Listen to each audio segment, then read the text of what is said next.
Baik, terima kasih Bu Maria. Assalamualaikum warahmatullahi wabarakatuh. Waalaikumsalam warahmatullahi wabarakatuh.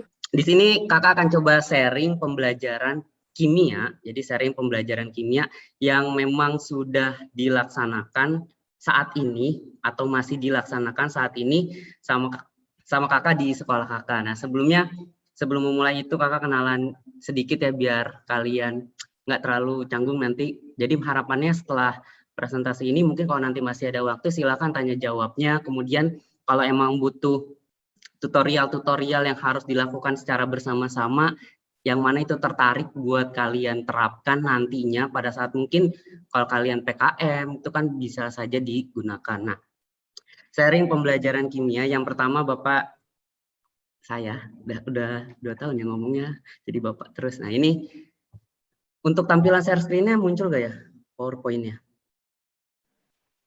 Muncul, Kak. Suara jelas gak ya? Jelas ya. Oke, itu jadi yang pertama harus kalian lakukan nanti pada saat mengajar selalu proses itu yang dilakukan. Bahkan sebelum mengabsen ya. Jadi sebelum mengabsen biasanya dilakukan adalah memastikan kalau kita menggunakan share screen-nya sampai, kalau menggunakan suara ya suaranya juga sampai dan jelas. Terkadang siswa itu mungkin karena kadang motivasi belajar lagi nggak semangat dan lain sebagainya, terkadang mereka itu yang nggak, ya mereka dengar yang nggak jelas ya biasa saja mereka dengerin aja. Nah, makanya kita sebagai guru harus konfirmasi dulu di awal gimana caranya biar pasti nih suara kita sampai dan share screen kita juga sampai. Nah, sini nama saya Muhammad Fazar Nur Hadi, biasa dipanggil Kak Fazar, Pak Fazar. Saya lahir di Tangerang 1 Oktober 1995. Jadi sama kalian ya, mungkin kalian tahun 2000 lah, ada tahun 2000 mungkin atau ke bawahnya atau ke atasnya. Nggak beda jauh lah, artinya nggak beda jauh, kita masih seangkatan lah, masih angkatan lah. Kemudian tinggal di Cipondo, Kota Tangerang, Banten. Mungkin juga di sini kalau secara online pasti lah insya Allah adalah yang dari Banten. Kemudian untuk S1, S2 ya alhamdulillah di UNJ semuanya. Nggak tahu kenapa nyaman sama UNJ, jadi S2-nya pengennya di UNJ lagi. Gitu, dan akhirnya pembimbing dari skripsi, tesis juga Bu Maria lagi.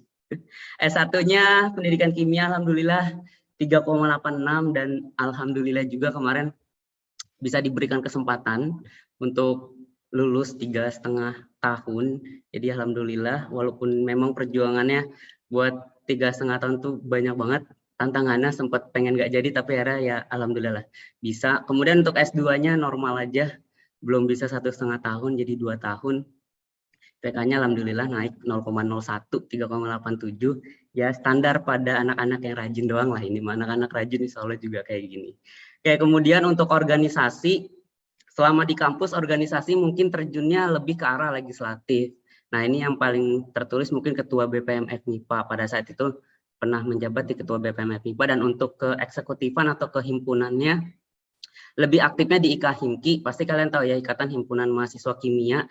Mudah-mudahan sampai sekarang baik di BEM Pendidikan atau BEM jurusan atau BEM Prodi Kimia juga masih tetap mengirimkan perwakilannya di IKHIMKI sana, karena pada saat itu perjuangan sempat berhenti di organisasi IKHIMKI itu cukup lumayan juga tuh di UNJ, dan akhirnya sempat aktif lagi dimulai tahun 2013. Nah ini sebagai Kepala Departemen Keilmuan Wilayah 2 DKI, Banten sama Jawa Barat.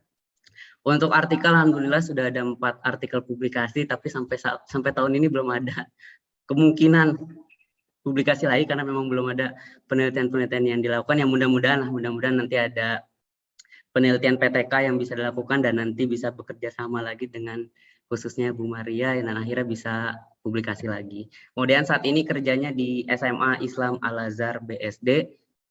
Belum lama, mungkin jalan 3 tahun lah, jalan 3 tahun di SMA Islam Al-Azhar BSD ini, tapi alhamdulillah sudah jadi guru tetap di sini.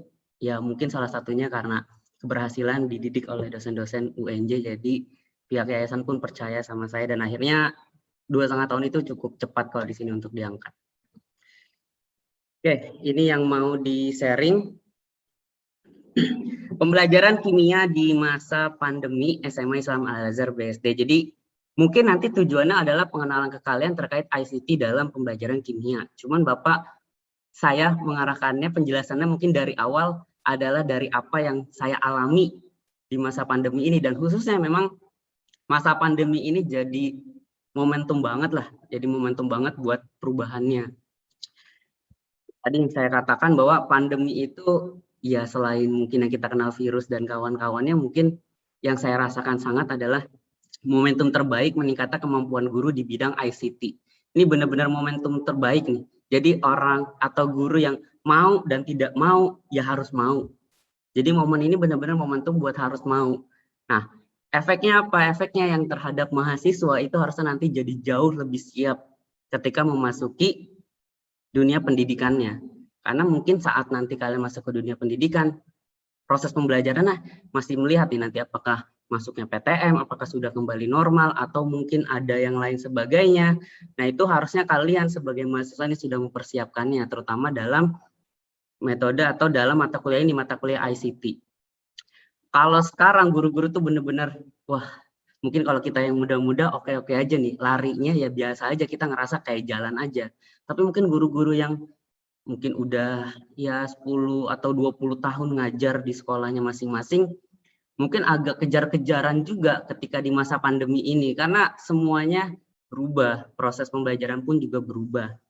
Nah, ini beberapa foto-foto kegiatan yang memang dilakukan di sekolah saya khususnya, termasuk bahkan sampai kita di sekolah itu udah kayak orang media ya, mungkin sudah bisa membuat virtual studio, sudah bisa main di aplikasi Vmix, OBS. Nah, itu sebuah media-media yang mungkin jarang guru-guru bisa, tapi ketika kita bisa memanfaatkannya, wah itu udah paling luar biasa, bahkan bisa jadi ibaratnya orang yang bisa diandalkan di sekolah kalian masing-masing, karena dengan kalian tahu media-media yang mungkin orang lain nggak tahu tapi hasilnya bagus seperti Vmix, itu rata-rata media-media televisi gunain Vmix atau OBS, itu kalau kalian bisa memang hasilnya bagus banget buat seminar-seminar, apalagi dalam seminar pendidikan yang mau menghasilkan animasi-animasi yang keren lah. Yaitu pandemi ya, pandemi menurut saya saat ini ya benar-benar momentum buat meningkatnya kemampuan guru di bidang ICT. Sebelum kita mulai, saya mau survei dulu. Keadaan atau kondisi saat ini mahasiswa tuh kayak gimana sih? Jadi survei sedikit, surveinya mungkin pakai quizzes aja dan kalian mungkin sudah terbiasa ya pakai quizzes. Nanti tinggal masukkan kodenya saja sebentar. Oke, sini izin saya selesaikan biar kita langsung ke pembahasannya nanti. Nah, di sini saya mau lihat hasil secara keseluruhannya dulu. Oke, dari kata di bawah ini, silakan checklist yang kalian ketahui penggunaannya atau maknanya. Dari 30, tapi tadi yang selesai itu sekitar 25 atau 26 orang yang selesai. Di sini hampir secara keseluruhan ya, hampir keseluruhan kalian sudah tahu dan sudah penggunaannya itu juga sudah tahu dari Kahoot, Quizzes, Google Form, Jamscape, sama Google Classroom. Ini memang yang standar lah, paling standar yang digunakan Bapak Ibu Guru saat ini dalam proses pembelajaran. Kemudian untuk yang kedua, kata yang kalian pahami maknanya. Asynchronous, synchronous, blended learning, flipped classroom, MJBL. Nah, ini paling sedikit ada di MJBL, flipped classroom, sama synchronous juga masih sekitar 20 ya, masih ada sekitar 10 atau lebih, bahkan yang di MJBL pun masih banyak yang belum tahu terkait pemahaman maknanya. Nah, nanti sambil jalan sedikit akan saya singgung terkait ini. Kemudian terkait di bawah ini yang termasuk dalam Learning Management System atau LMS. Oke, untuk LMS semuanya memang sudah mau tahu ya, Learning Management System lebih ke arah manajemen dari mulai file-file atau tugas-tugas siswa yang lebih termanage, ada di Google Classroom atau Teams. Sekarang ini, perkembangan pembelajaran 1 tahun terakhir. Ini 1 tahun terakhir yang luar biasa dan rasanya udah bisa mengalahkan, ibaratnya kalau kata ada revolusi, evolusi, reformasi, mungkin ini di zaman reformasi nih, cepet banget perubahannya. Bahkan nggak hitungan tahun, paradigma itu udah berubah terus. Bahkan hitungan bulan, mungkin 1 bulan pertama, terus 6 bulan setelah pandemi, itu di sekolah bener-bener guru kita tuh harus tahu suasana kayak gimana, SDM kita seperti apa, kemudian SDM siswa seperti apa, itu benar-benar harus dikuasai. Dan semua guru, kepala sekolah, pimpinan itu harus menganalisis tiap bulannya. Karena kalau sekolah mungkin yang tidak menganalisis hal itu semua pasti akan tertinggal. Di saat-saat ini pasti akan sangat tertinggal. memang SDM itu siswa memang tidak semua sama. Yang dimaksud pada saat online itu adalah seperti internet lah, terus mungkin laptop dan lain sebagainya itu kan yang mungkin harus dianalisis. Jadi apa yang saya sampaikan ini mungkin dengan kondisi yang tanda kutip ya rasanya seideal mungkin untuk dilaksanakan online. Itu ya di sekolah yang mungkin saya naungi sekarang dengan kondisi SDM-nya yang baik guru sama baik siswanya itu memungkinkan untuk pelaksanaannya. Jadi nanti kalau ada mau pertanyaan-pertanyaan yang di luar dari yang apa yang saya lakukan ya silakan saja, nanti akan saya coba jawab dengan melihat dari hasil-hasil diskusi di MGMP, kemudian diskusi juga dengan guru-guru kimia yang lainnya. Oke, yang pertama pembelajaran 1 tahun terakhir itu yang pertama tuh normal. 1 tahun lalu mungkin di bulan Januari Februari itu masih normal pembelajaran. Ini foto mungkin agak terlalu kecil, kalau di kalian kayaknya bisa di zoom dah kalau pakai handphone dideketin. Ini foto pada saat tesis, saya tesis pelaksanaan eksperimenal lah. Ini normal ya, standar kayak gini. Ada siswa kita ngajar, mungkin ada papan tulis, kemudian juga ada LCD proyektor, itu standarnya. Mungkin kemampuan di sini yang sangat kita harus pegang ya pasti kemampuan terhadap tools-tools yang ada terdekat di kita, ya paling laptop, kemudian juga proyektor. Nah itu yang standar, dan yang paling utama pasti pengelolaan kelasnya. Nah masuk di awal ketika adanya pandemi, ini awal pandemi ini yang saya lakukan. Mungkin fotonya kecil, nanti ada yang besar fotonya. Jadi di awal pandemi itu semua guru di sekolah ini harus ngajarnya dari rumah, karena kita nggak boleh datang ke sekolah. Di awal pandemi itu benar-benar nggak kebayang kita tiba-tiba jadi harus ngajar di rumah. Dan ketika kita ngajar di rumah tapi pengajaran kita sederhana dan tidak menarik buat siswa, tentu siswa pun juga nggak akan dapat apa-apa. Nah inilah yang akhirnya kita semua di sini termasuk saya juga mencoba mengcombine penggunaan Google Meet. Jadi pertama kali pandemi kita menggunakan Google Meet karena memang sekolah di sini itu yang bekerja samanya adalah di Google for Education, Suite for Education-nya. Jadi kita gunakan Google Meet. Nah untuk tampilan ini ada di rumah, saya ngajarnya di rumah tapi dengan kondisi harus tetap pakai seragam karena kita harus tetap menampilkan semaksimal mungkin, dan bentuk tampilannya pun ini yang harus diatur. Jadi nggak share screen kayak gini mungkin ya. Kalau share screen kayak gini kan kalian hanya lihat PPT-nya saja dan mungkin ada kotak kecil sayanya, atau mungkin ada beberapa mahasiswa yang nggak memunculkan kotak kecilnya. Kalau di Zoom ada, tapi kalau di Meet nggak ada. Nah yang dilakukan adalah dengan men-split screen. Ada pennya, ada kitanya. Karena guru kalau ngajar nggak kelihatan, ya gerakannya nggak kelihatan aja itu udah nggak bikin semangat siswa ya. Jadi ini ya seminimal mungkin tapi semaksimalnya yaitu dengan muka. Tidaknya mimik kita ketika ngomong itu siswa pada melihat. Jadi tahu mereka tuh kondisi penekanan ada di mana, kemudian penyampaian yang poin-poin pentingnya itu seperti apa. Dengan mereka melihat wajah kita pasti itu akan meningkatkan pengalaman mereka dalam belajar. Nah ini yang kita dapatkan di awal pandemi. Itu mungkin sekitar sampai akhir tahun ajaran tuh, sampai di bulan Juni, itu semua guru ngajarnya dari rumah dengan format yang seperti ini. Jadi kitanya tetap muncul, atau sesekali yang bagian kanan ini adalah siswanya. Jadi kita komunikasi sama siswanya, bahwa kita sangat memaksimalkan pembelajaran itu harus mereka melihat kita, kita juga melihat mereka. Masuk di tahun ajaran baru, itu sekitar Juli, itu kita masuk ke new normal. Bedanya apa? Bedanya sekarang ngajarnya di sekolah.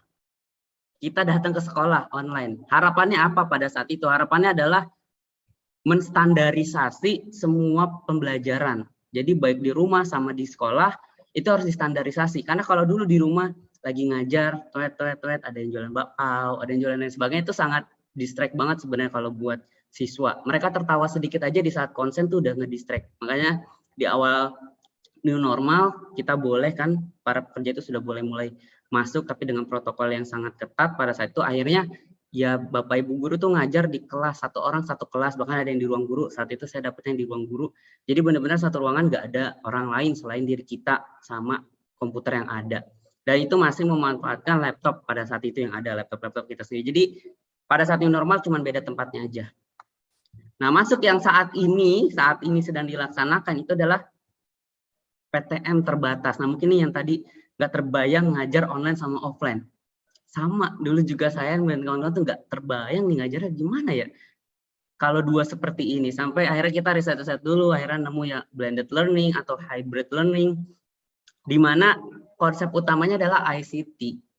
Yang paling utama itu ICT. Ketika Bapak Ibu guru ICT-nya kurang, maka pelaksanaan PTM terbatas itu bisa tapi nggak maksimal. Nah, kita mau tuh yang selalu maksimal. Makanya pelatihan-pelatihan pada saat itu selalu dilaksanakan penggunaan Zoom, penggunaan komputer 2 layar, bagaimana caranya share screen ke layar 1, share screen ke layar 2, itu harus dilakukan. Dan penulisannya itu kita harapkan nulisnya di papan tulis. Nah, ini nanti ada foto yang lebih besar. Ini kita nulisnya di papan tulis, guru. Jadi yang di kelas bisa lihat ke papan tulis, yang di rumah juga bisa lihat papan tulisnya dengan jelas. Nah, makanya ini ada tools-tools yang harus kalian kuasai, dari mulai menggeser kamera, tata letak, dan lain sebagainya. Itu semua guru diajarkan. Mungkin kalau kalian sama saya sih cepet ya, sehari 2 hari selesai. Tapi kan Bapak Ibu guru yang lainnya mungkin ada yang sudah 20 tahun ngajar secara normal, harus menerima 4 ini. Normal, pandemi, ini normal, terbatas. Itu benar-benar harus lari mereka, dan alhamdulillahnya di sekolah ini ya luar biasa, bisa semua. Walaupun memang harus pelatihan 2 kali simulasi, tapi akhirnya berjalan dengan lancar, dan alhamdulillah juga kepuasannya pun orang tua sangat puas sekali, karena kita di sini ada selalu evaluasi kayak poin 1 sampai 5, dan kepuasannya udah di atas 4,5 ke atas. Jadi luar biasa kepuasannya, dan memang ya kita percaya dengan proses pembelajaran yang kayak gini, lulusan PTN pun juga akan banyak. Dan alhamdulillah juga tahun kemarin yang secara online full itu hampir 80% siswa di sini juga masuk PTN, yang notabene ya UI, ITB, UGM, Unpad, Undip, karena memang mereka lebih ke arah teknik sama kedokteran kalau di sekolah ini, arah pengejaran terhadap PTN. Dan dengan 4 metode ini alhamdulillah kita masih tetap bisa menjaga. Nah, gimana sih nih? Sekarang saya akan coba breakout dari mulai tahapannya, kita bisa pakai ICT yang apa aja sih di pembelajaran kimia. Terus dari setiap dari setiap bab-babnya ICT apa yang bisa kita gunakan, ya minimal untuk membuat siswa tuh tertarik. Oke, ini yang pertama, yaitu kalian harus juga memahami, mungkin tadi alhamdulillah tuh sudah tahu semua ya, pembelajaran jarak jauh itu ada asynchronous sama synchronous learning. Di mana yang asynchronous learning itu adalah pembelajaran daring yang memberikan bahan ajar dan pengerjaan tugas tidak langsung. Artinya dikasih sekarang, mereka bisa belajarnya besok atau sore atau malam, nggak secara langsung. Nah, itu banyak sekali aplikasinya. Ada Moodle, Edmodo, Teams, ada Google Classroom, ada Edlink, ada Psikologi. Nah, ini nanti kalian lulus dari Sarjana UNJ, ya itu minimal nih harus tahu semua nih tempat ini, tahu, dan lihatlah mungkin banyak kayak YouTube dan lain sebagainya, mungkin penggunaannya, mungkin kalau di kampus kalian gunain apa? Untuk pengumpulan tugas dan lain sebagainya, ada gak? Pakai Teams, Kak. Biasanya. Oh, pakai Teams ya? Sama Google Classroom juga. Dua-duanya berjalan atau beda dosen, beda penggunaan, atau gimana? Beda dosen, beda penggunaan, Kak. Oke, beda dosen, beda penggunaan. Tuh, kalau kalian sudah dapat Teams sama Google Classroom, itu sudah 2 yang disebut adalah LMS ya. LMS yang paling support mungkin ya menurut saya saat ini, itu 2 itu, Google Classroom dan Teams. Dan memang kalau dibandingkan yang paling lebih ke arah efektifnya itu ya di Teams, karena kalau di Teams itu kan kalian meet-nya bisa langsung dari situ, dan ada banyak aplikasi seperti Sway, kemudian pembuatan note blognya kalau nggak salah itu juga bagus banget di Teams-nya. Kemarin pun kita juga ingin pindah ke Teams, jadi setelah 1 tahun pengen pindah ke Teams, tapi ternyata ada beberapa internet yang nggak support sama Teams di siswa. Karena itulah, di sini tuh kalau mau merubah harus survei dulu terhadap siswa, mana yang kira-kira mereka bisa. Nah, ketika itu bisa ya baru kita laksanakan. Tapi ternyata masih di Google Classroom. Itu untuk LMS yang digunakan di sini. Kemudian untuk sinkronusnya, ini pembelajaran yang menggunakan telekonferensi secara langsung, itu juga ada banyak. Ada Google Meet, Zoom, Webex, ada Discord, ada Skype.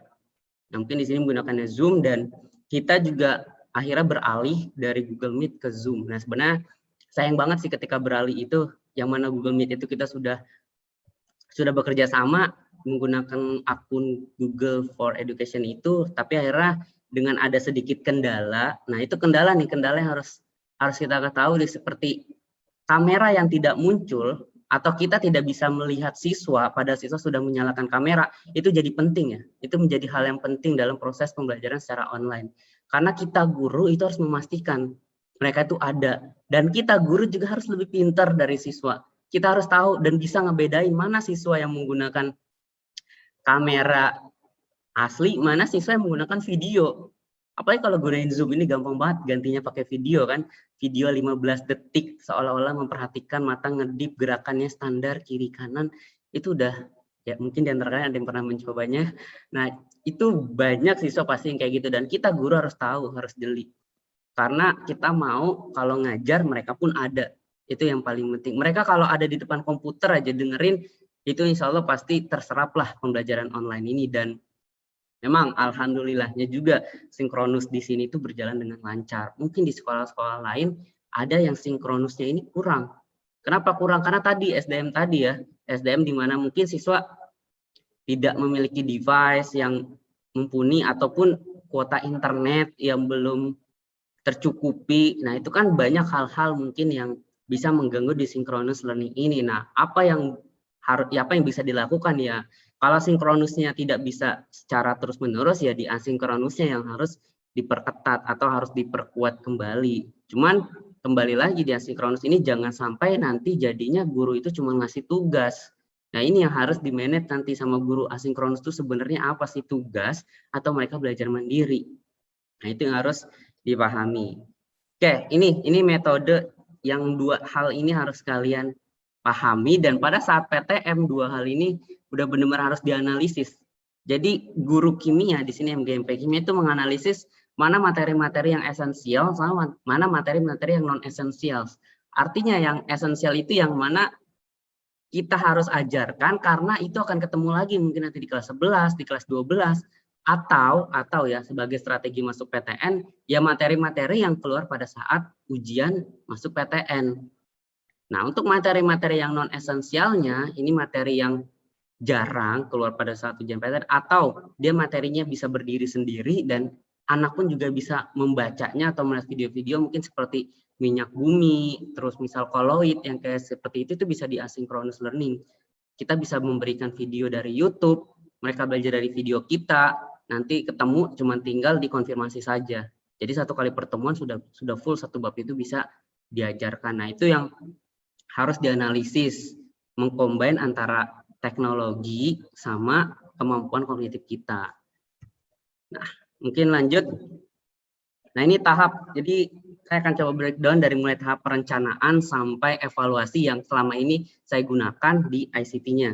Kalau di tahap perencanaan itu ada administrasi pembelajaran. Nah, administrasi pembelajaran kita di sini gunain Google Drive. Jadi pengumpulannya semua ada di Google Drive dan ada di database. Jadi full dari mulai tahun awal pandemi semua ada di sana.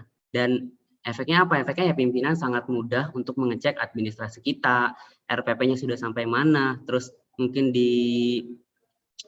seperti hari ini tuh nanti akan belajar apa, itu kan semua ada di RPP. Jadi pimpinan bisa melihat dan apakah sesuai dengan apa yang diajarkan pada saat hari ini. Itu di administrasi pembelajaran. Kemudian pada saat tahap perencanaan, nah ini yang saya lakukan, dua hal ini yang saya lakukan.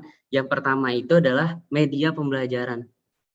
Jadi pastikan, usahakan dalam proses pembelajaran kimia itu ada media yang kita sampaikan di luar dari PPT saja. Misal bisa dari YouTube atau Google. Maksudnya Google itu kita searching di Google bisa ada mungkin ya sederhananya ada blog, tapi blognya itu harus dipastikan dari isinya. Kita sebagai guru harus mengecek dulu isinya seperti apa. Kemudian ada Google Play sama App Store. Ini buat apa? Jadi kalian bisa searching loh. Kalian bisa searching aplikasi-aplikasi yang memang berhubungan dengan bab yang akan kita pelajari. Misal termokimia, searching aja di Google Play termokimia. Terus pastikan di App Store juga ada aplikasi itu. Nah, kalau ada itu bisa kita gunakan.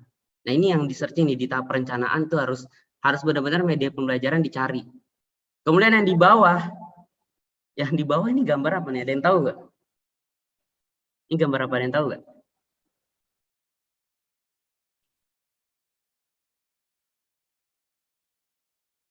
Yuk mahasiswa, mahasiswi. Saya nggak ada yang tahu ini gambar apa? Buku. Ada buku ya. Oke, maksud gambarnya sih arahnya pengennya skripsi. Cuman emang ya kelihatan kayak buku ditumpuk, tapi di sini saya mau menyampaikan skripsi. Maksudnya apa? coba kalian tanya teman-teman kalian, minimal ya nanti pada saat udah mau kerja, pasti kan udah pada lulus nih. Tanya sama teman-teman yang mana yang skripsinya membuat aplikasi, skripsinya yang mengembangkan aplikasi-aplikasi. Nah, ini sih yang sangat saya harapkan juga, mudah-mudahan di kampus saat ini, khususnya di jurusan pendidikan kimia atau di prodi pendidikan kimia, itu ada website ya, isinya di dalam adalah mungkin aplikasi-aplikasi yang dikembangkan oleh mahasiswa. Dan itu sangat, buat saya sih sangat bermanfaat banget. Saya benar-benar cari teman-teman yang gunain pakai aplikasi, ada gak yang bikin? Ternyata ada, ya boleh gak minta linknya? Terus tanya support gak buat iPhone juga? Ternyata misalnya ada yang support. Kita coba dan isinya lumayan bagus dan memang bagus-bagus sih pasti kalau yang dari UNJ, dan dilihat dari, ini kan penelitian ya, skripsi, pasti kan mereka ada hasilnya juga. Nah, kita bisa manfaatkan dari mulai hasil, kesimpulan, dan saran bisa kita manfaatkan seperti saya menggunakan ada aplikasi di laju reaksi kalau nggak salah Mobchamps pada saat itu, dan masih digunakan juga. Jadi itu salah satu di tahap perencanaan itu kita cari aplikasi-aplikasi yang udah dibuat sama teman sendiri dan bisa kita manfaatkan sebenarnya. Nah, ini harapannya mudah-mudahan sudah ada ya, ada web mungkin yang isinya adalah aplikasi-aplikasi yang dirancang oleh mahasiswa UNJ. Jadi kita nggak usah cari web lain sebagainya, di web kampus sendiri itu sudah ada. Mudah-mudahan nanti ya. Tapi mungkin udah ada, saya belum tahu nih ya. Nah, itu yang saya lakukan. Dan ada juga sih drive yang kita sama teman saya pada saat 2013 itu mengumpulkan kayak praktikum-praktikum online atau praktikum-praktikum media-media praktikum yang bisa dimanfaatkan, itu ada drive-nya. Mungkin nanti saya cek lagi kalau misalnya mau bisa saya kirimkan. Ya, itu isinya adalah kayak aplikasi-aplikasi sederhana yang menggunakan flash, media flash yang bisa dimanfaatkan dalam menguji cobakan praktikum-praktikum yang sederhana kayak gitu. Nah, terus yang terakhir, yang ketiga, kalau dalam tahap perencanaan tuh yang harus sekarang dilakukan berhubungan sama ICT adalah simulasi dari perencanaan. Jadi minimal malam sebelum kalian ngajar ya kalian buka pas pengen buka YouTube-nya seperti apa, mau buka aplikasinya seperti apa, tahapannya seperti apa. Itu pastikan nggak ada masalah, nggak ada trouble, dan kalian sudah paham. Jadi tidak nanti pada saat ngajar di depan siswa, apalagi saat online sama PTM kan ada siswanya juga, itu kita nggak, tanda kutip nggak gelagap gitu, nggak gelagap tiba-tiba, nih karaman ya, ini bingung mau buka yang mana, ternyata ada kendala, ini nggak bisa dibuka. Nah, itu harus dilakukan sekarang. Kalau pada saat penggunaan ICT itu, simulasi perencanaan harus kalian lakukan. Karena kembali lagi, kalau misalnya kita ya menganggap remeh, kita bilang bisa-bisa saja, pasti buka ada kendala. Itu pertama bisa motivasi dari siswa yang mungkin berubah ketika tahu ya ada kendala. Oke lah, udahlah, agak jadi nyantai, yang tadinya udah serius. Dan kita pun juga ada kena psikologi pasti ketika kita sudah percaya diri, ternyata sampai di depan siswa-siswa aplikasi yang mau kita gunain nggak bisa. Nah, itu yang bahaya banget. Bahaya dari, ya salah satu mungkin bahaya yang bisa dikurangi dari ICT itu kalau kita lakukan simulasi. Nah, ini di tahap perencanaannya. Oke, mungkin sampai sini dulu. Maksudnya sampai sini dulu, sampai tahap perencanaan, nanti kita lanjutkan. Bapak, saya lempar dulu ke kalian kalau misalnya ada yang mau ditanya, ada yang dikonfirmasi dari slide yang sebelumnya ya, baru sinkronus, asinkronus, mungkin 4 pembelajaran dari normal, new normal, pandemi, sama PTM, dan tahap perencanaan ini, ada yang mau ditanya atau didiskusikan nggak?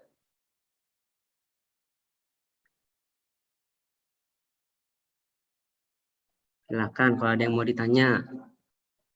Kan tadi mau sampaikan tuh, mahasiswa itu saat-saatnya ideal banget nih. Harusnya kalian pasti ada nih kepikiran yang mau ditanya dan disesuaikan dengan ideal yang kalian pikirkan, ada yang berbeda atau tidak.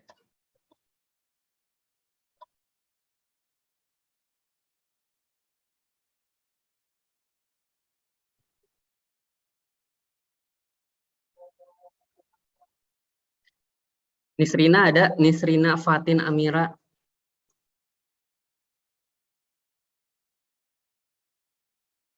Nisrina.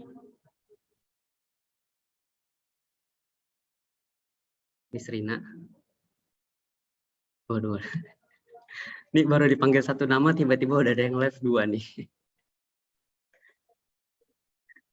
Belum ada, kayak Nisrina belum ada. Ya mudah-mudahan ada nih. Rifat Hoiran. Iya Kak, sebetulnya saya ada. Ada apa? Cuman kayaknya nanti aja Kak, setelah pelaksanaan. Oh, setelah pelaksanaan. Oke, satu lagi saya konfirmasi ke Filia Nur Oktaviani. Iya Kak. Gimana kamu? Ada yang mau ditanya nggak sampai saat ini?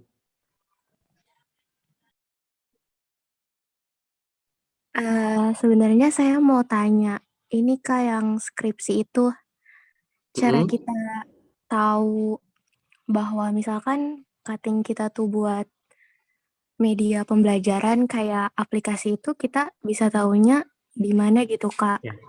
Kayak file-file skripsi gitu Kak. Oke.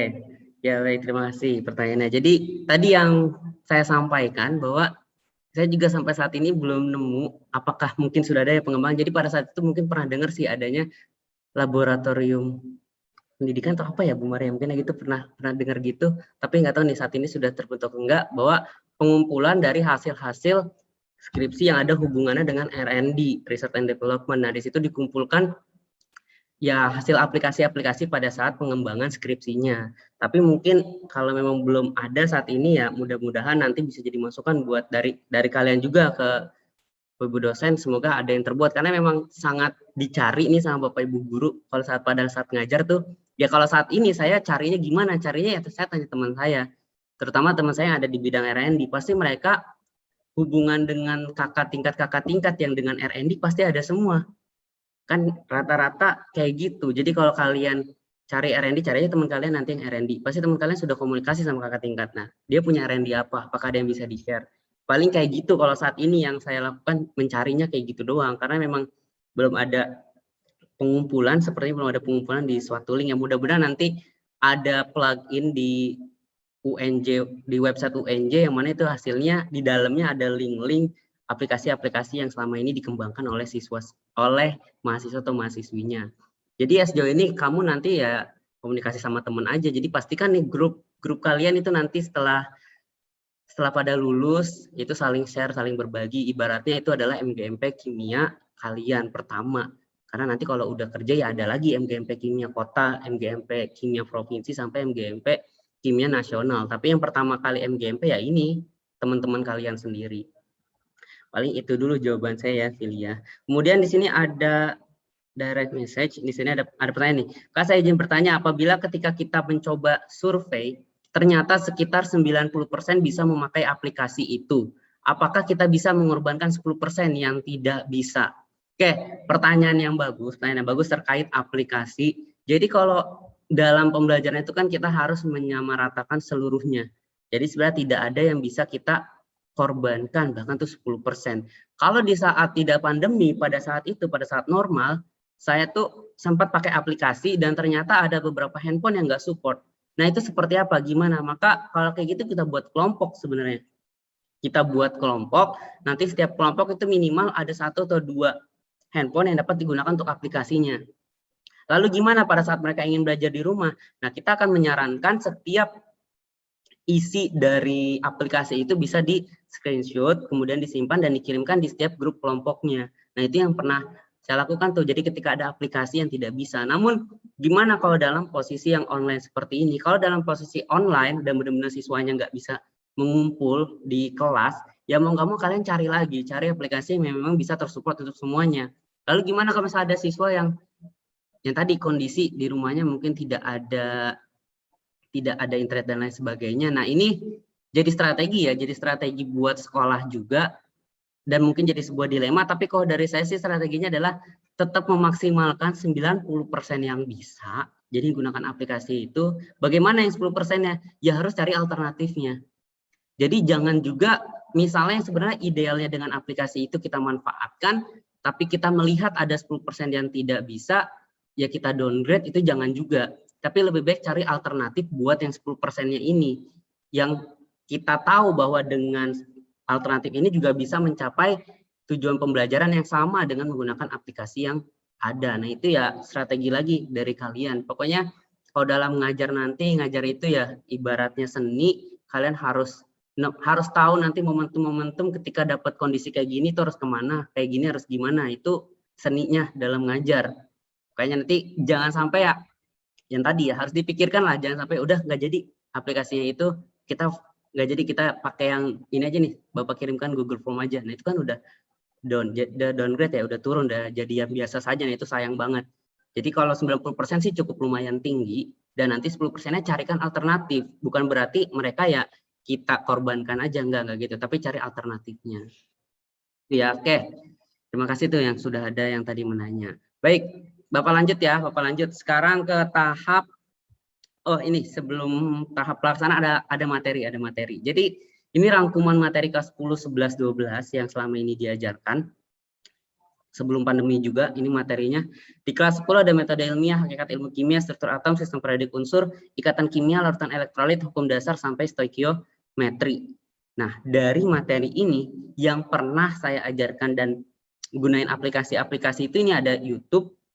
Nah, YouTube ini sih paling sering karena pada saat dulu mungkin sebelum saya juga membuat YouTube, nah nanti mungkin ada YouTube saya, itu saya paling sering banget cari di YouTube ya dengan kunci-kunci aja, misal metode ilmiah atau struktur atom. Kemudian kita buka, kita lihat.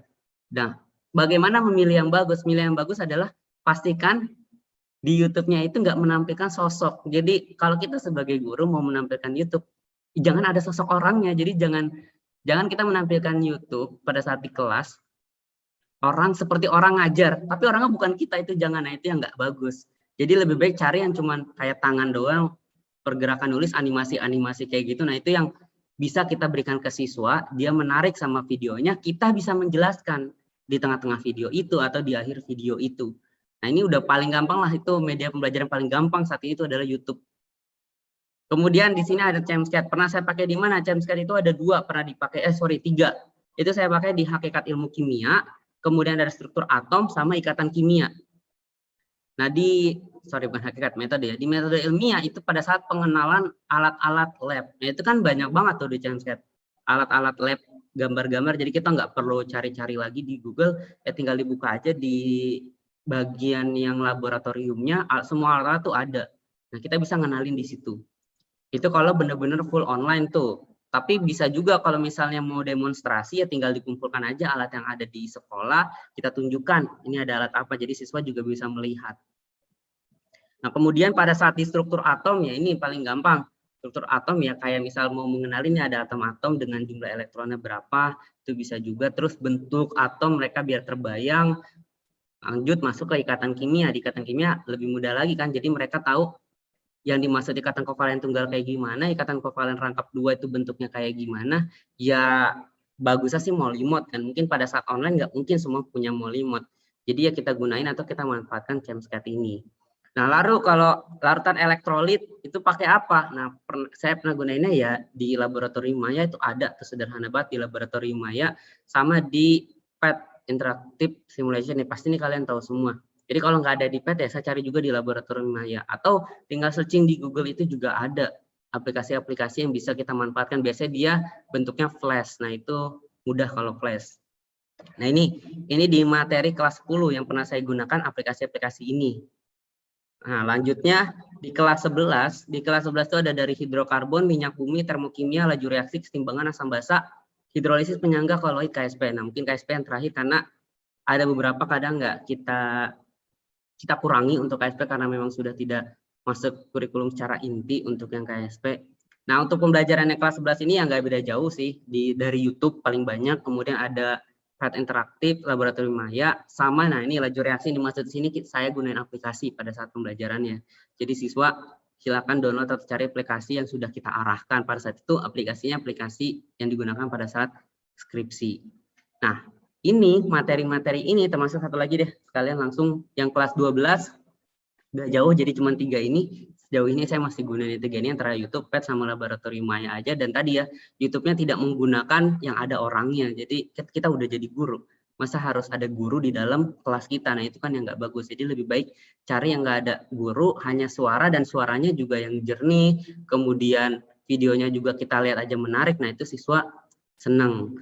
Nah tadi kembali ke sini, tadi ada yang saya bilang materi esensial sama materi non esensial. Nah di sini itu yang nggak kita ajarkan secara full tuh kayak materi minyak bumi. Lalu apa pengalihan materi minyak bumi? Pengalihannya mereka bisa membuat kayak mind map. Dan mind mapnya itu jangan salah loh, ternyata siswa sekarang bikin mind map itu nggak perlu tulis tangan, dia bisa. Dia banyak aplikasi sekarang yang bisa menggunakan mind map. Dan ini kan kita jadinya ICT itu yang kita ajarkan nggak cuma untuk guru, tapi siswa pun juga kita ajarkan sebagai ICT-nya. Dan mereka sangat kreatif dan sangat cepat dalam mencari aplikasi-aplikasi yang dapat membuat mind map seperti ini. Atau kita bisa buat mereka untuk membuat video, misal kayak sosiodrama gitu kan, di mana ada kelompok yang menjadi engineer-nya, di mana ada yang kelompok menjadi chemical-nya, itu kayak gitu juga bisa. Nah ini kembali lagi ke kreativitas kalian, dan yang harus dilakukan pada saat era sekarang kalau pandemi, karena tidak adanya tuntutan kurikulum akhir dikarenakan jam pelajaran juga berkurang semuanya. Jadi mau nggak mau harus ada materi yang kita ibaratnya kita jadikan asinkronus. Jadi kita nggak belajar tatap muka di materi tersebut. Kalau pun juga sama, saya tidak mengajarkan secara sinkronus, tapi pilih yang asinkronus. Di sini mereka membuat praktikum, uji coba dari mulai efek tinggal, gerak Brown, itu mereka harus buktikan efek tinggal itu kayak gimana, gerak Brown buktinya kayak gimana. Nah itu dilakukan di praktikum secara mandiri oleh mereka. Nah, lalu gimana yang asam basa, hidrolisis, penyangga? Kalau asam basa saya gunain ada juga di PAT Interactive Simulation. Di situ ada acid and base, pH scale. Jadi kita bisa mengukur pH darah. Ya minimal siswa tuh tahu bahwa pH itu bisa diukur. Alat ukurnya ada apa aja. Minimal mereka bisa tahu, dan apa yang dilakukan pada saat ngukur, yang ngambil alatnya dicelupin ke larutannya. Kalau mereka nggak pernah lihat hal-hal itu, ketemu alatnya nggak mengerti mereka harus ngapain. Bahkan mungkin mereka taunya ngukur pH cuma ngitung. Nah itu kalau kita nggak mengenalkan ke siswa bagaimana cara praktikumnya. Nah ini praktikum sederhana, kalau emang kita nggak bisa di PET atau di laboratorium maya, ya demonstrasi juga bisa. Sebenarnya demonstrasi ringan aja kita yang melakukan, minimal siswa tahu kalau mengukur pH itu ada yang diukur, bukan ngitung doang. Nah itu praktikum-praktikum yang bisa dilakukan secara online saat ini. Jadi bisa cari di YouTube, itu ada juga, pasti ada di PET Interactive, Laboratorium Maya, atau mungkin ada di yang tadi saya bilang ya, tanyakan teman-teman kalian yang membuat R&D, ada gak yang berhubungan sama materi ini, atau mungkin ada yang membuat video pembelajaran yang berhubungan dengan praktikum. Nah itu bisa kalian tanyakan. Itu sumber lainnya yang bisa kita dapatkan. Nanti kalau nggak ada semua, ya bisa manfaatkan laboratorium yang ada di sekolah. Kita lakukan demonstrasi yang sederhana. Nah itu yang dilakukan di kelas 11, dan memang di materi kelas 11 itu materi yang paling banyak praktikum. Kalau tadi di hidrokarbon mungkin pakai molimot yang nggak ada, tadi pakai ChemScat juga udah bisa ya untuk di hidrokarbon. Kalau misalnya ada praktikum-praktikum kayak mau mengetahui bahwa pembakaran menghasilkan CO2, menghasilkan H2O, ya banyak di video-video YouTube bisa kita tampilkan ke mereka sambil nanti kita jelaskan. Kayak gitu. Nah untuk kelas 12, ini materinya mungkin sama ya, pakai yang kayak gini-gini juga bisa. Mungkin yang dikurangi di kelas 12 itu adalah kalau kelas 12, kalau di saya, ini yang harusnya sampai bulan dia 6 sampai semester 2 ya, semester 6 artinya, ini hanya diajarkan di semester 5 saja. Jadi sampai Desember dikejar sampai semua ke makro molekul. Lalu gimana cara pengajaran? Nah, yang tadi kita harus menganalisis mana esensial, mana non esensial. Bukan berarti kita tidak mengajarkan ya, tapi non esensial itu kita cari alternatif, tidak harus kita bahas di kelas, tapi bisa dengan asinkronus. Kayak kimia unsur. Itu banyak banget video-video pembelajaran yang sambil video lagu, itu mereka siswa sangat senang banget. Dan selalu saya di sini bikin project buat mereka. Kalau di kimia unsur itu project kayak membuat poster yang berhubungan dengan kimia unsur. Kan kimia unsur ada di golongan 1, golongan 2, periode 3, periode 4, halogen, gas mulia. Nah itu ada kelompok-kelompok dan mereka secara pribadi bikin poster. Jadi walaupun kelompok tapi pribadi bikin poster. Nah itu yang dilakukan di kimia unsur. Nah yang penting di sini kalau saya ngajar itu ada di sifat koligatif sama elektrokimia, dan ada juga di PET Interactive Simulation-nya. Oke, kemudian ini tahap pelaksanaan. Tadi ada 2 gambar tadi. Jadi di tahap pelaksanaan, kalau secara online pastikan kita memahami untuk ICT-nya adalah apa yang kita tulis itu sampai ke siswa, dan wajah kita pun terlihat. Itu penting banget karena siswa jauh lebih menghargai dan jauh lebih fokus ketika ada kitanya, ketika kita terlihat. Tapi ketika dengan tampilan yang hanya pennya saja, mereka kurang memberikan efektivitas yang tinggi sama kurang memberikan perhatian yang tinggi. Itu dari pengalaman saya. Jadi nanti kalian pada saat ngajar sebelum PKM coba sama temen berdua, bertiga, share screen, tapi pastikan ada gambarnya. Itu harus kalian coba-coba, karena kalau mendadak pada saat PKM-nya saja nanti mungkin bingung gimana caranya nih bentuk kayak gini. Ada kitanya di kiri, terus ada pen-nya. Apalagi nanti sekolah mungkin kan beda-beda. Ada yang menggunakan Google Meet, ada yang menggunakan Zoom, dan itu beda. Kalau Zoom gampang, kalau Zoom tinggal share screen PPT-nya aja, kadang ada kitanya kecil, cuman harus diatur. Atau bisa juga kayak gini nih. Sorry, saya share screen, tapi share screen-nya screen kita. Jadi apa yang kita lihat sama dengan apa yang kalian lihat. Nah, di sini saya lihat ada tampilan PPT saya, dan di sini ada sayanya nih yang kecil. Ini kan bisa kita atur.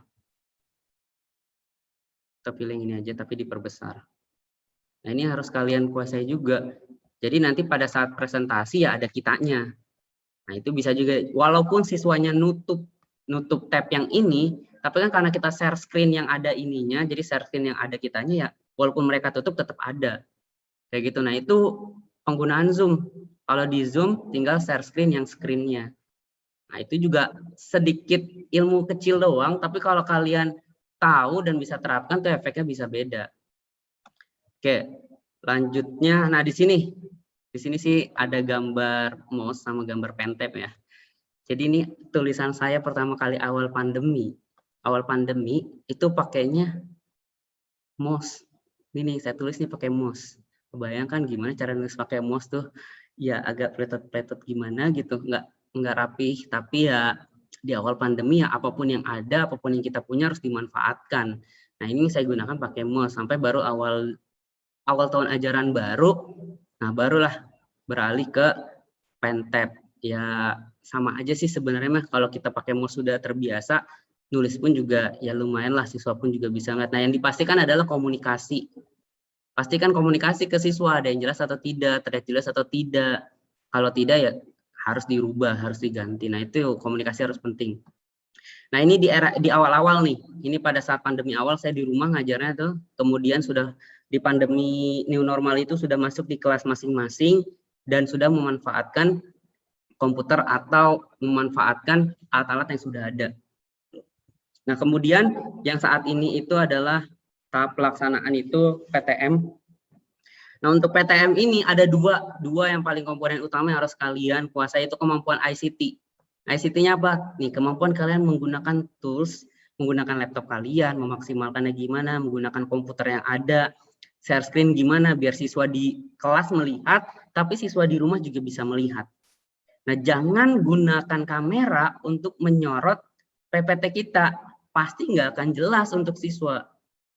Nah, ini kita menggunakan dua komputer kalau pada saat sekarang ini menggunakan dua device. Nanti di Zoom-nya pada saat mau share ada pilihan, ada share screen 1 atau share screen 2. Share screen 1 itu share screen yang ada di komputernya. Share screen 2 itu share screen yang dari proyektornya. Nah, yang kita share screen ada yang share screen yang di proyektor. Jadi apa yang dilihat siswa di kelas sama dengan apa yang dilihat siswa di rumah. Nah, itu sama. Itu share screen-nya. Terus gimana kalau mau nulis? Ya kalau mau nulis kita tinggal arahkan kamera kita ke papan tulis. Nah, nih kan kalau saya ngomong mungkin yang terlihat adalah sayanya dan belakang biasa kan. Tapi kalau belakangnya pakai papan tulis kan papan tulis. Jadi walaupun kita share screen, anak kan sebenarnya bisa ngepin atau bisa memperbesar kamera atau memperbesar nih, ada tab gitu kan kalau di Zoom ya. Kalian pasti tahu ya, ada tab pilihan untuk melihat orang yang ngomongnya atau diperbesar atau diperbanyak, itu bisa. Nah, ini jadi dalam pelaksanaan simulasi itu tidak hanya untuk guru tapi siswanya juga diajarkan. Nah, kemampuan yang kedua itu kemampuan pengelolaan kelas dua dunia. Jadi saat ini benar-benar dua dunia nyebutnya, ada dunia asli sama dunia online. Nah, ini harus dikuasai. Jangan sampai yang di rumah merasa gurunya cuma memperhatikan atau memberikan motivasinya dengan siswa yang ada doang di kelas. Tapi yang online enggak. Nah, itu sangat enggak bagus ya. Dan apalagi kalau di sekolah-sekolah yang orang tuanya sangat kritis, orang tuanya sangat care sama pendidikan, ya pasti akan memberikan komentar yang tidak baik. Makanya pengelolaan dua kelas ini harus kalian sangat kuasai. Gimana menjaga bahwa yang di rumah tetap dihargai, bahwa yang datang juga sangat diperhatikan. Nah, ini harus kalian kuasai. Nah, di sini penggunaannya Zoom sama ini pada saat ini saya gunain G-School. Nah, apa itu G-School? G-School itu ya salah satu alat evaluasi dalam proses pendidikan. Nanti saya jelaskan setelah ini. Nah, ini tahap pelaksanaannya. Kita lanjut ya. Di tahap evaluasi, nah untuk tahap evaluasi, nah seperti ini tampilan saya ulangan harian, jadi menggunakan aplikasi G-School dan juga ada Meet. Nah, ini kan dua tampilan ini harus benar-benar kita menguasai bagaimana caranya split screen. Dan yang di-share itu bukan aplikasinya, tapi yang di-share adalah screen kita. Jadi kita melihat siswa pun yang di rumah juga melihat bahwa dirinya terlihat sama Bapak Ibu guru. Walaupun mungkin ada sisi ya, itu kan kamera handphonenya mungkin nggak kelihatan Pak. Kemudian mereka juga mungkin komunikasi di luar tapi nggak kelihatan. Yaitu faktor X lah. Kita sebagai guru tetap memaksimalkan bahwa kita itu mau melihat mereka mengerjakan dengan serius. Nah, salah satu ikhtiarnya kayak gini, kalau benar-benar pengen banget tidak bisa melihat dan lain sebagainya, ya memang harus ada tambahan. Biasanya ya ada kayak Exambro, mungkin kalian belum pernah dengar ya. Jadi atau baru dengar hari ini juga kayak gitu ya. Exambro itu salah satu alat yang kalau kita buka link, setelah itu kita handphone nggak bisa ngapa-ngapain, bahkan screenshot aja nggak bisa. Itu ada namanya Exambro. Cuman kalau memang ada kelemahannya adalah ketika internet yang nggak stabil itu bisa berefek Exambro-nya agak sulit dijalankan. Makanya di sekolah saya pun juga tidak menggunakan Exambro, tapi mungkin pada saat ujian-ujian ANBK kan ada asesmen nasional kompetisi minimum, terus ada ujian PPG yang kayak gitu-gitu biasanya menggunakan Exambro tuh untuk menjaga bahwa ujiannya ya benar-benar dijalankan dengan baik, karena ketika ujian kalian nggak bisa keluar atau masuk lagi kecuali nanti diberikan kodenya. Kemudian di sini ada Google Classroom, evaluasi standar ya gunain Google Classroom, ada nih kelas kimia di beberapa kelas. Mereka memasukkan file-filenya ke sini. Kemudian yang standar ada Quizzes, ada Kahoot, sama Google Forms. Nah, sebenarnya tiga ini pun juga, kalau kalian gunain standar ya biasa aja, siswa tuh bosen nanti. Perlu kalian kembangkan. Nah, di sini ada juga yang namanya Quizzes Lesson. Nah, untuk Quizzes Lesson ini, itu jauh lebih menarik lagi. Nah, buat kalian yang mau tahu Quizzes Lesson, nanti ada linknya deh, saya berikan. Termasuk Kahoot juga nggak cuma buat tugas-tugas doang, bisa buat lainnya, bisa buat pembelajaran dan lain sebagainya. Nah, ini yang paling banyak digunakan emang di Google Forms karena standar, tidak berbayar, dan yang paling banyak mudah diakses mungkin di Google Forms. Nah, itu di tahap evaluasi. Itu kan mungkin presentasi dari kakak, nanti sisa waktunya karena kalian sampai 11.40 ya, kita buat diskusi saja. Harapan saya ada banyak pertanyaan yang bisa didiskusikan dari hasil ini. Dan sebelumnya ini ada YouTube saya, itu namanya YouTube Channel. Nah, mungkin kalau kalian mau lihat kayak, bentar.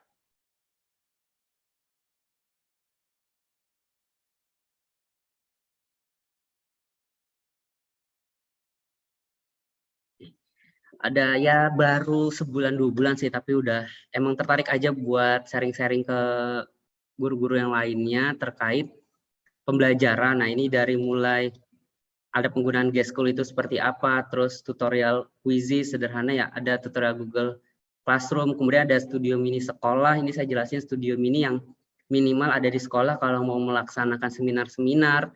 Terus ada juga alat-alat pembelajaran ya, ini kelas ada alat-alat yang digunakan pada saat saya ngajar, itu pakainya apa aja itu ada. Dan juga saya buatkan untuk pendalaman buat siswa itu seperti ini nih, UTBK Kimia Sifat Koligatif. Dan ini saya per bab saya berikan mereka 4 soal 5 soal. Nah, ini sebagai bahan evaluasi buat mereka. Kemudian juga ada penjelasan Kahoot, ada Quiz Wizard, Google Form, pokoknya pelatihan-pelatihan yang insya Allah aplikasi-aplikasinya bisa digunain pada saat nanti kalian PKM atau pada saat kalian nanti sudah terjun ke dunia pendidikan. Nah, ini tambahan kayak Dream Scholar, jadi pada saat share screen di bawahnya ada tulisan tolong perhatikan dan lain sebagainya, itu bisa digunakan. Kemudian tadi ya ada ini Quizzes Lesson, mungkin kalau jarang gunain belum tahu nih bahwa dengan Quizzes Lesson ini bisa lebih interaktif kita dengan siswa. Siswa menjawab satu soal bareng-bareng terus dibahas, bisa langsung. Nah, ini yang kita bisa gunakan, termasuk membuat slide. Ini adalah ada di sini cukup sering, selalu sih, sehari sekali minimal pas saya upload, atau penjelasan kayak praktikum online, websitenya, PowerPoint itu juga ada di aplikasi ini. Nah, mungkin satu saya share linknya, silakan. Mungkin nanti kalau kalian mau mencari ya ya silahkanlah nanti di subscribe, nanti bisa ngikutin, bisa tahu ada apa aja, ada tambahan, bisa kalian tahu nyari Kahoot dan lain sebagainya, ini bisa digunakan. Dan terlebih khususnya kan saya kimia, jadi ya pasti nggak jauh-jauh sama ilmu kimianya kayak gitu. Oke, baik, itu saja dari kakak. Masih ada yuk 10 menit, silahkan kalau ada yang mau bertanya lagi.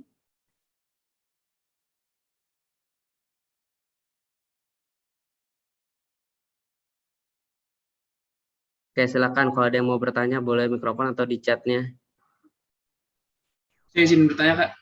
Oke, boleh Rifat. Ya, sebelumnya perkenalkan nama saya Rifat. Izin bertanya terkait PTM ya, Kak ya. Ya. Kalau dari saya pribadi sebetulnya belum kebayang sih gitu gimana caranya ngebagi fokus antara dunia yang kita sedang hadapi ya, teman-teman ada di kelas yang luring sama yang daring yang ada di Zoom gitu. Nah, yang kedua, menurut Kak Fajar, apakah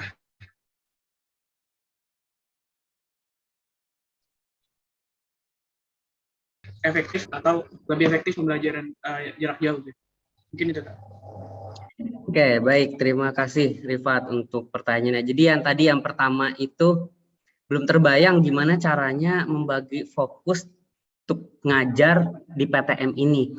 Nah, untuk PTM ini sebenarnya kalau dibilang ada kurang pasti ada. Makanya ada kalimat PTM terbatas, tatap muka yang terbatas. Jadi sangat dipastikan berkurangnya ya konsentrasi mungkin guru pasti ada. Cuman di sini tantangannya kita harus lebih menjaga, lebih mengatur. Sebenarnya sederhana, paling menjaga itu adalah motivasi aja, jaga motivasi yang di rumah sama di sekolah itu bahwa mereka tuh diperhatikan. Sebenarnya itu kalau pada saat pembelajaran itu menjaga motivasi mereka.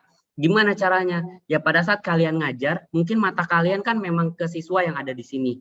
Tapi kalimat pertanyaan tuh jangan sampai nanyanya ke yang di kelas aja kayak gini. Nah, coba yang di rumah gimana, ada yang mau ditanya gak? Dan pastikan sampai mereka merespon.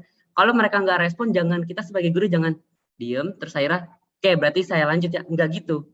Tapi benar-benar mana nih yang di rumah nih? Apa suara saya nggak masuk ya? Kayak gitu. Pokoknya harus benar pastikan sampai mereka menjawab. Nah, ketika mereka menjawab dan kita seolah-olah memaksa untuk mereka ikut jawab, itu artinya kita memberikan perhatian lebih ke mereka. Nah, yang saya lakukan itu. Jadi menjaga bahwa saya dengan mereka yang di rumah itu tetap ada komunikasi. Sedangkan mereka yang di sekolah itu sebenarnya udah pasti akan terfokus ke kita.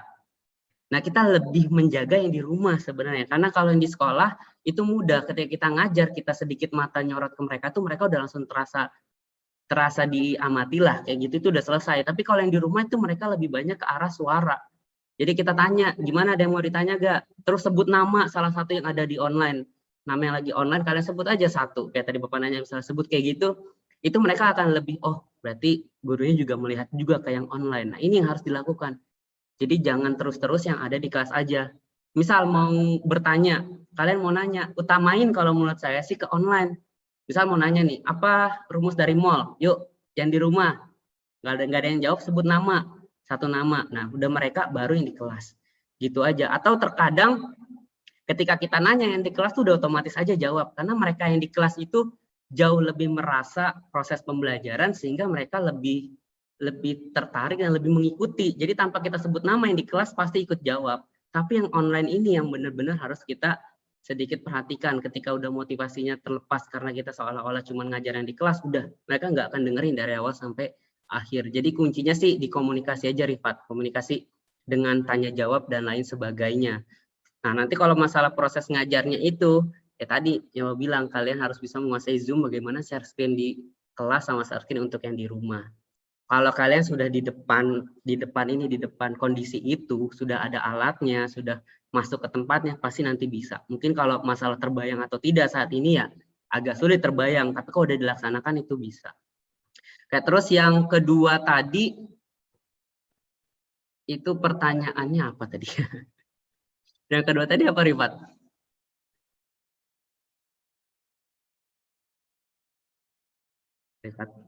Rifat kayak sinyalnya. Kayak sinyalnya ya Rifat ya? Udah hilang nih kayaknya. Hilang ya. Jadi pertanyaan kedua, lupa deh saya. Emang tadi agak putus-putus juga sih. Iya, pas pertanyaan kedua agak putus-putus juga sih Bu ya. Kayak gimana nih yang lain? Ada lagi gak? Kak, aku boleh nanya nggak? Boleh. Iya, saya mau nanya, ini Kak lebih ke tadi yang dibagi dua itu loh ngajarnya. Kan ada yang di rumah sama yang langsung offline. Nah, itu kan waktu itu kebetulan aku kan lagi PKM, jadi waktu itu nyoba, ya kalau misalnya kita video, itu emang nggak kelihatan, jadi lebih baik memang share screen langsung dari laptopnya gitu ya Kak.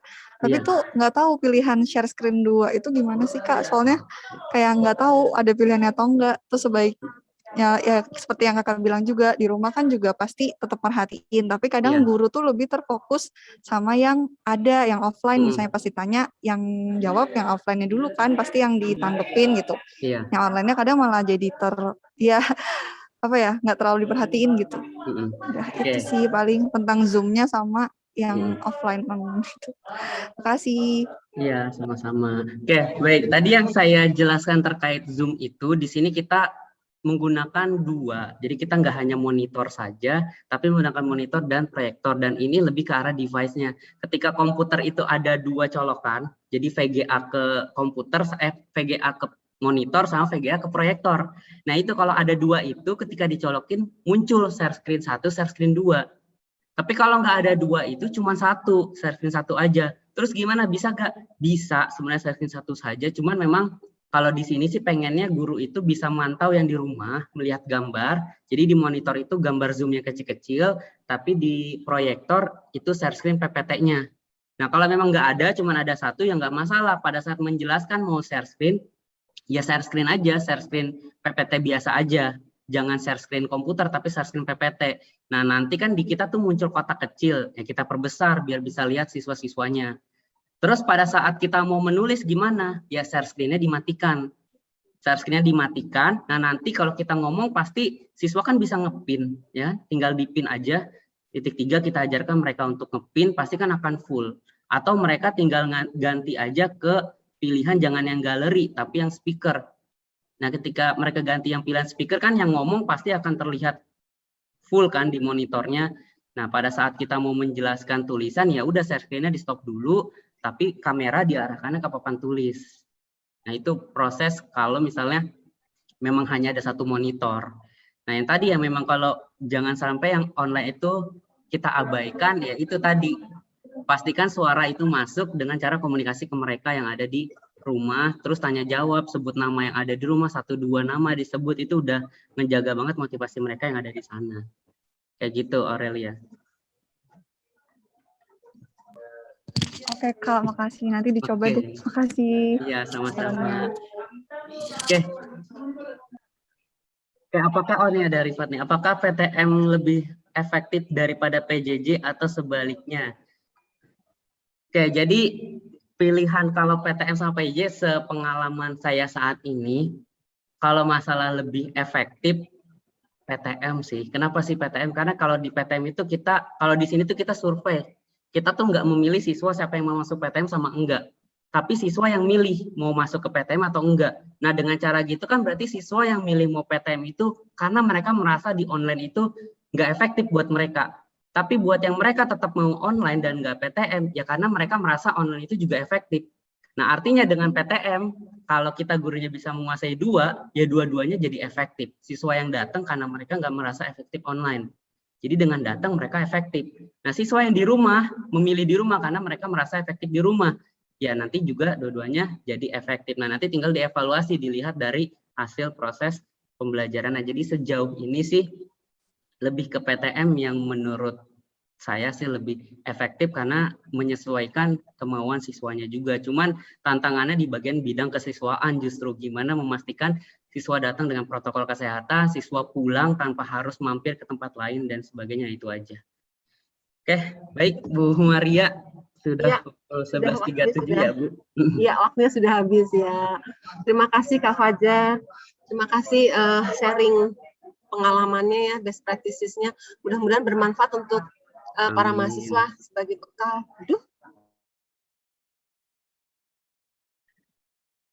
Oke, sepertinya Bu Maria lost connection ya. Nelfon nih.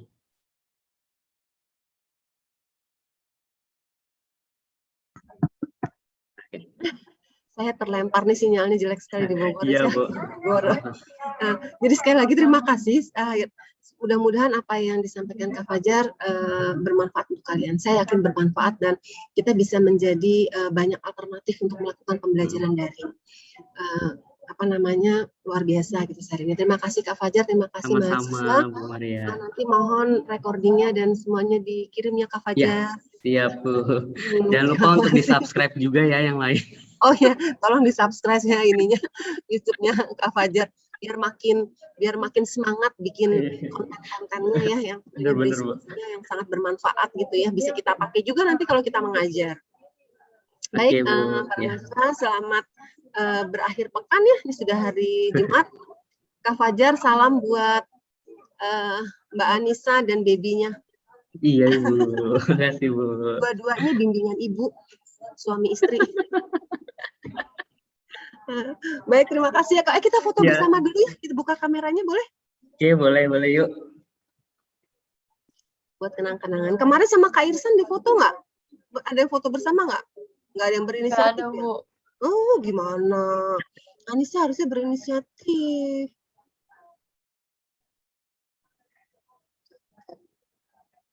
Oke, buka dulu ininya.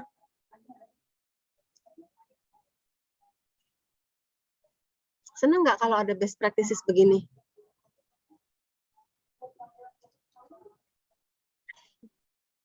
Denger ya. Pasti senang ya kalau diajarin sama Bu Maria, kan teori terus. Baik, oke. Hafizah, Kaulan, Sefirs ya, Sefirs. Nah, 1, 2. Pakai gaya-gaya bebas gitu. Sebentar ya, Ibu pindahkan dulu ke sini. Buat kenang-kenangan Kak Fajar.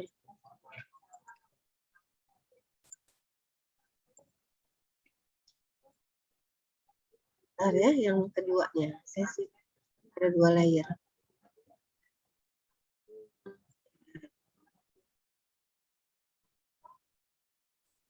Boleh gaya bebas sedikit sebelum kita akhiri. Gaya bebas. Namanya gaya bebas. Oke, bebasnya begini deh.